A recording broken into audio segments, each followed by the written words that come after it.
Walk into your Nan's house in 1962 and you could have eaten your dinner off the floor. No row of spray bottles under the sink. No cupboard stuffed with 40 different chemicals promising to do 40 different jobs. Just a tin of soda crystals, a bottle of vinegar, a folded newspaper, and a woman who knew exactly what she was doing. Number 14 on this list is something chemical companies now sell back to us at 10 times the price. And number 2, whole streets quietly competed over it every single morning before the milkman had even finished his round. These 20 habits kept British homes spotless on pennies a week, long before anyone convinced us we needed more. Hit subscribe, and let's count them down from 20. Number 20. Vinegar and newspaper for the windows. Before anyone had heard of a blue spray that streaked in the sunlight, your Nan reached for a bottle of distilled malt vinegar and yesterday's Daily Mirror. She would splash a little vinegar into warm water, wipe the glass over with a cloth, then buff it dry with crumpled newspaper until it squeaked. The acid in the vinegar cut through grease and the fly marks that gathered on a kitchen window, while the newsprint left no lint and no smears, just glass so clear the net curtains glowed white behind it. A bottle of vinegar cost about 4p and did the windows, the mirrors, and the tiled splashback besides. Modern glass sprays leave a film you can see the moment the low winter sun comes through. Your Nan's windows caught that same light and threw it straight back into the street, and the whole terrace could see she had been up since 6. Number 19. Damp tea leaves for sweeping the carpet.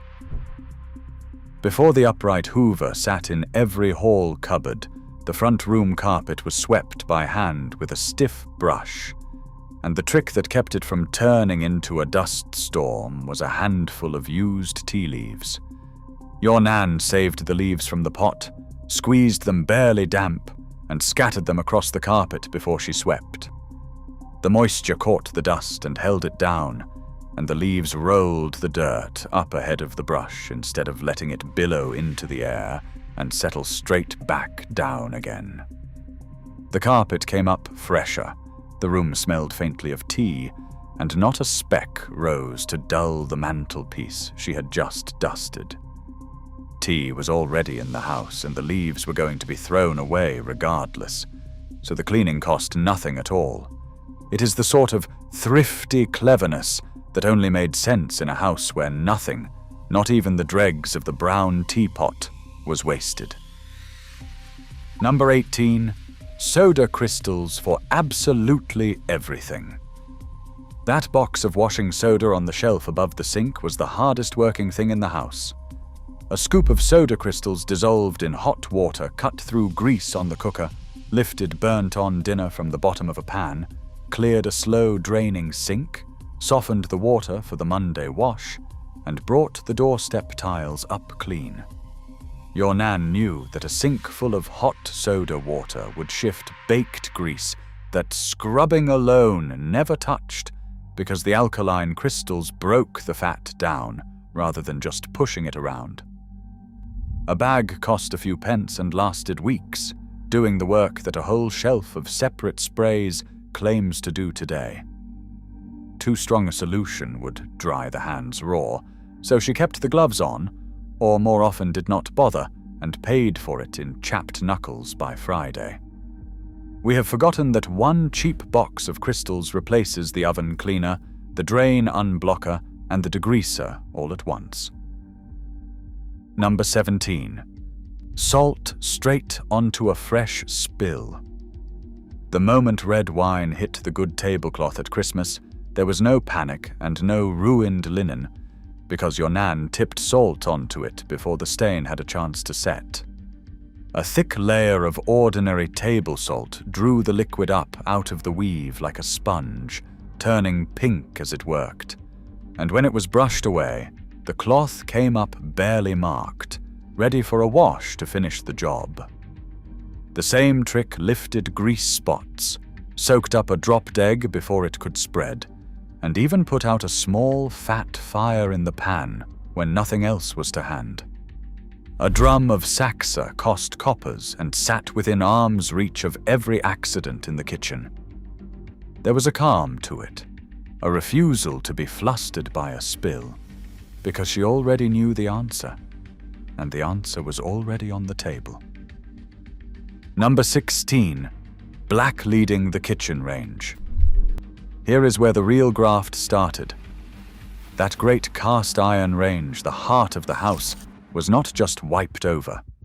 It was blackleaded, a weekly ritual that turned dull, rusting iron into a deep, gleaming black you could see your face in. Your Nan worked Zebo grate polish, or the old zebra paste before it, into the cold iron with a cloth, then buffed it for a solid 10 minutes with a soft brush until the shine came up like polished coal. The polish protected the iron from rust and the soot from the fire, and it made the centerpiece of the kitchen look cared for rather than merely used. It was filthy, knuckle-grazing work, done on hands and knees with newspaper spread to catch the mess, and it was done without complaint because a dull grate told visitors and everything they needed to know about how a house was kept. A tin cost a few pence, and a clean black range was a quiet boast made in iron. Number 15.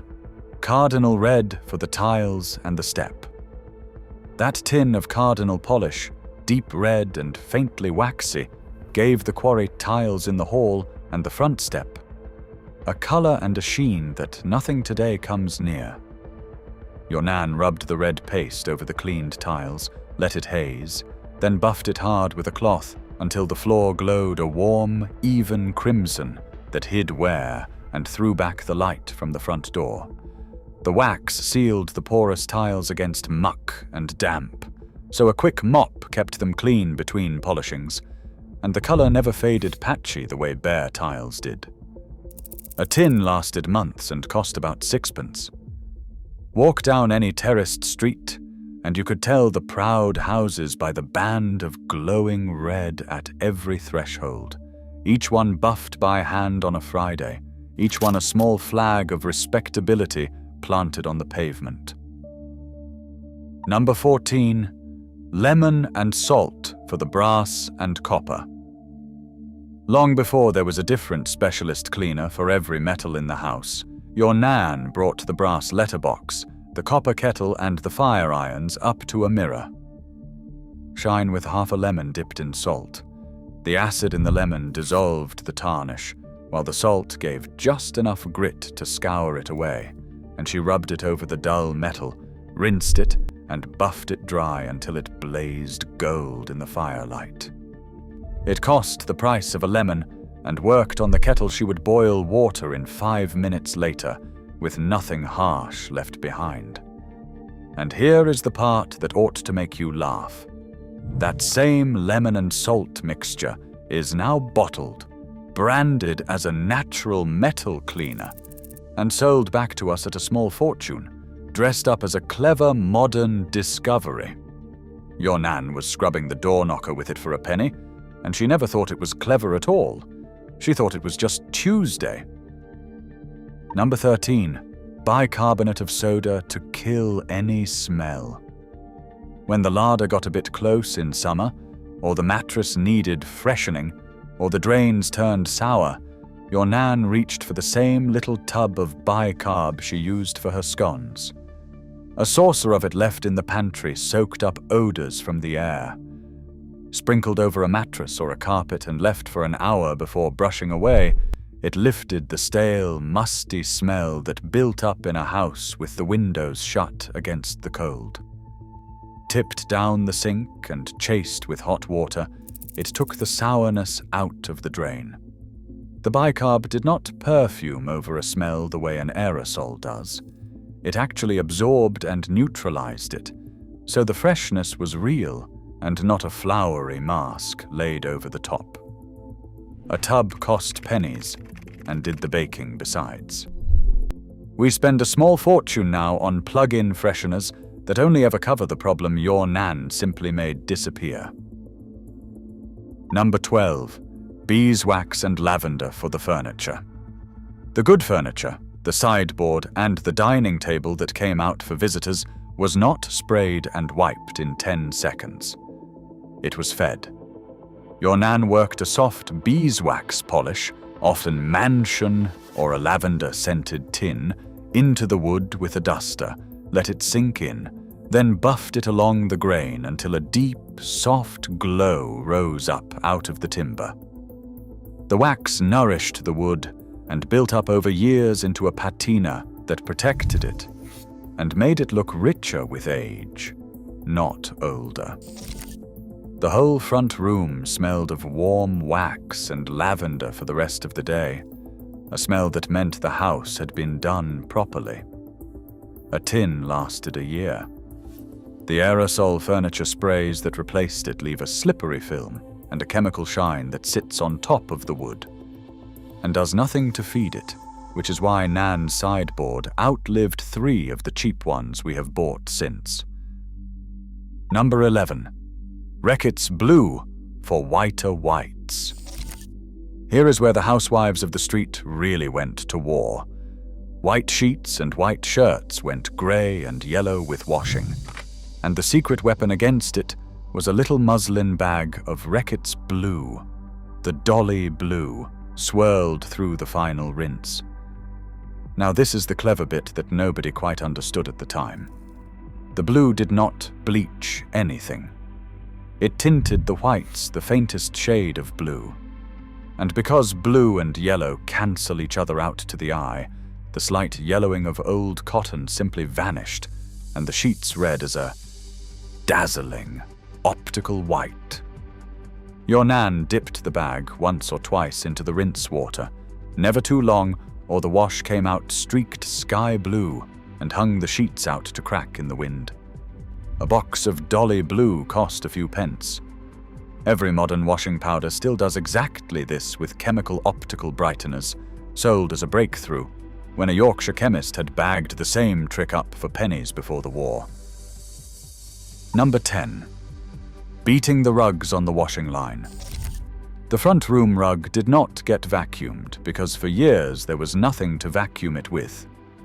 Twice a year, on a dry, breezy day, your Nan hauled it out into the yard, threw it over the washing line, and beat it senseless with a cane carpet beater shaped like a great looped racket. Clouds of dust burst out with every swing, grey plumes drifting down the garden, and she worked along the whole rug until the strokes raised no more dust at all. It was hard, satisfying, sweaty work that shifted a winter's worth of grit packed deep into the pile, far more than any suction ever pulled out. The rug came back in smelling of fresh air, the colours brighter for it. The cane beater hung on a nail in the coal shed between uses and lasted a lifetime. There was something almost cleansing about it for the beater, too. A good hour of swinging away the week. Number 9. A proper bit of starch. The tablecloth that came out on Sundays, the antimacassars on the chair backs, your granddad's shirt collars, none of it limped onto the table, soft and creased.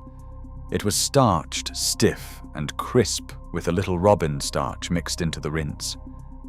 Your Nan dipped the linen, wrung it, and ironed it while still damp, and the starch set the cotton hard and smooth, so the cloth lay flat as a board, and a spill sat on the surface long enough to be lifted off before it soaked in.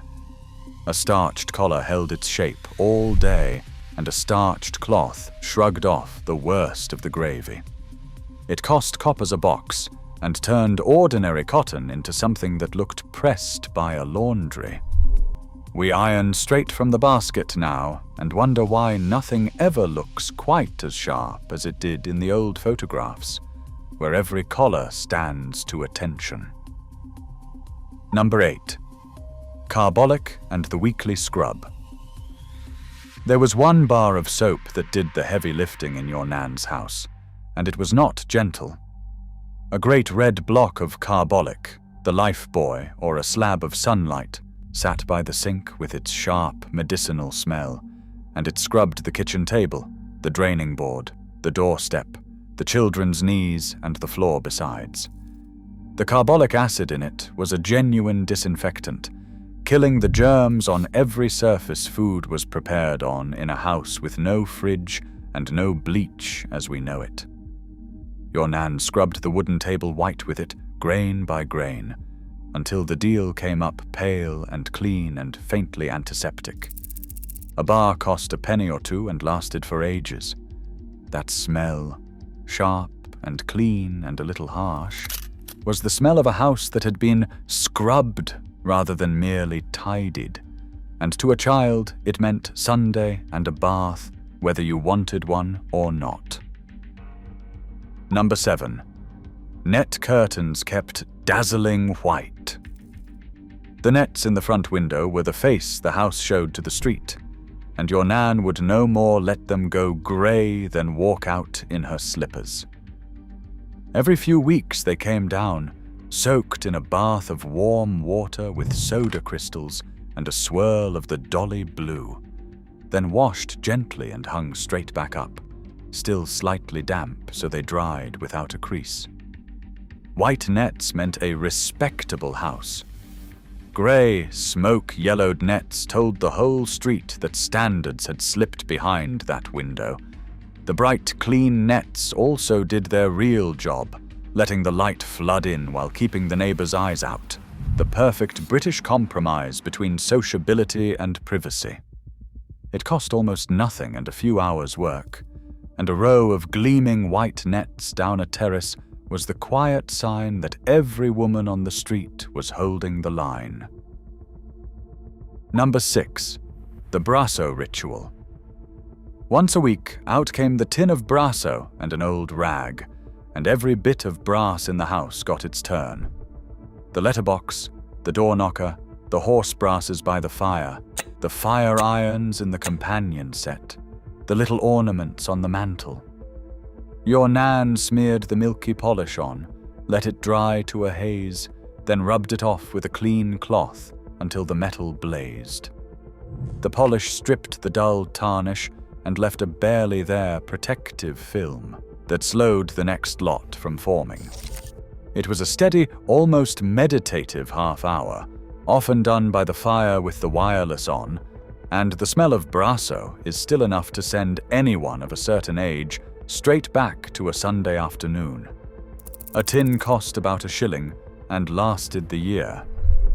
A gleaming brass knocker on a freshly reddened step told a caller they had arrived somewhere that cared before the door was even opened.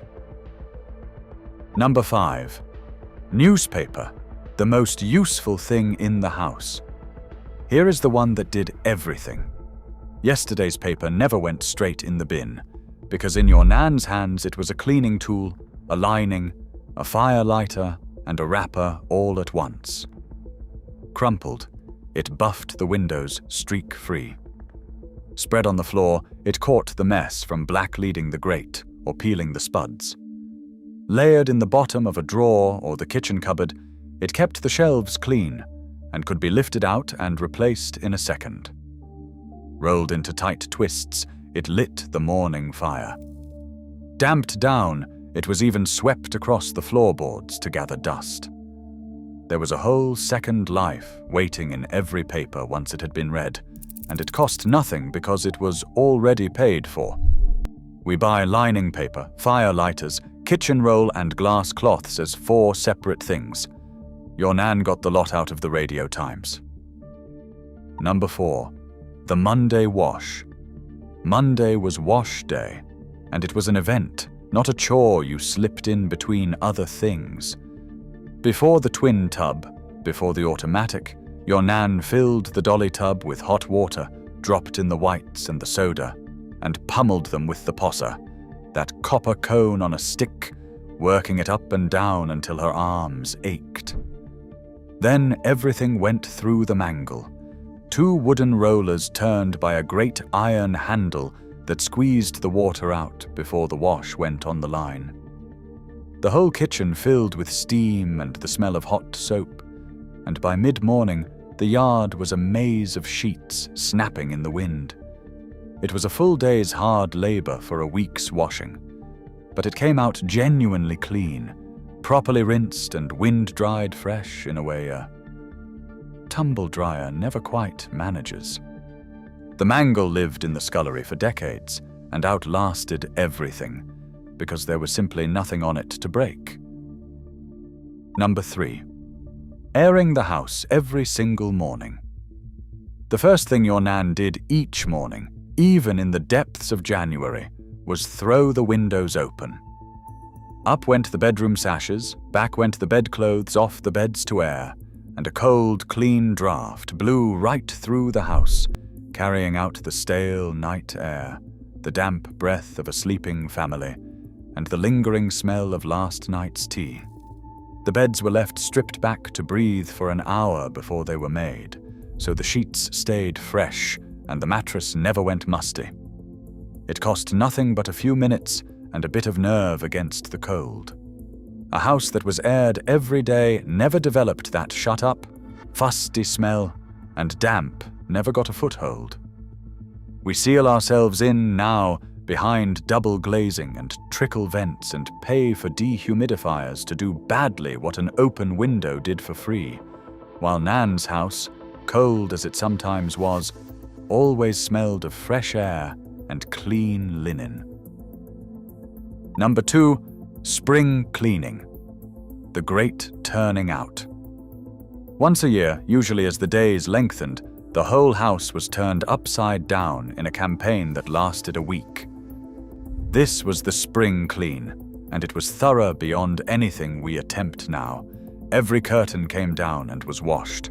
Carpets were lifted, taken outside and beaten. The mattresses were turned and aired in the open window. Furniture was pulled away from the walls so the skirting could be scrubbed, and the corners that hid all year were finally got at.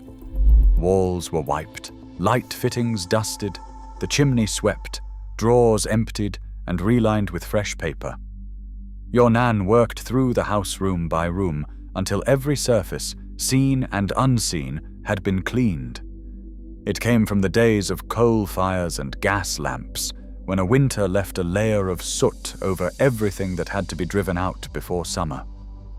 The house felt reborn afterwards, lighter and brighter, and it set the standard that the whole rest of the year was measured against. Number 1, the front doorstep, and the unwritten law of the street. And at the very top, the one that mattered most, the daily scrubbing and donkey stoning of the front step. Every morning your Nan was out on her knees on the pavement with a bucket, scrubbing the step clean, then drawing the donkey stone, that little block of scouring stone the rag and bone man traded for jam jars, along the edges to leave a crisp white or cream border. The step was the face of the house, the first thing any visitor or neighbor saw, and a dirty step was a public confession that things had been let go inside. So it was done daily, in all weathers, and there was a quiet, fierce competition the length of the terrace over whose step gleamed brightest by 8 o'clock. It cost nothing but a stone and 10 minutes on cold flags. It was never really about the step at all. It was about pride, about belonging, about telling the whole street that whatever was happening behind that door, this family was holding itself together. A spotless step was a woman's signature, written fresh on the pavement every single morning. From the vinegar and newspaper at number 20 to that gleaming front step at number 1, every one of these habits says the same thing. Your Nan kept a spotless home on a few pennies, a bit of know-how and a great deal of graft, long before anyone sold us the idea that clean came in a bottle. Try one this week. Stone your step, blue your whites, or just throw the windows open in the morning. Then tell me in the comments which habit your Nan swore by, because I have a feeling she knew a few we have lost. She always did.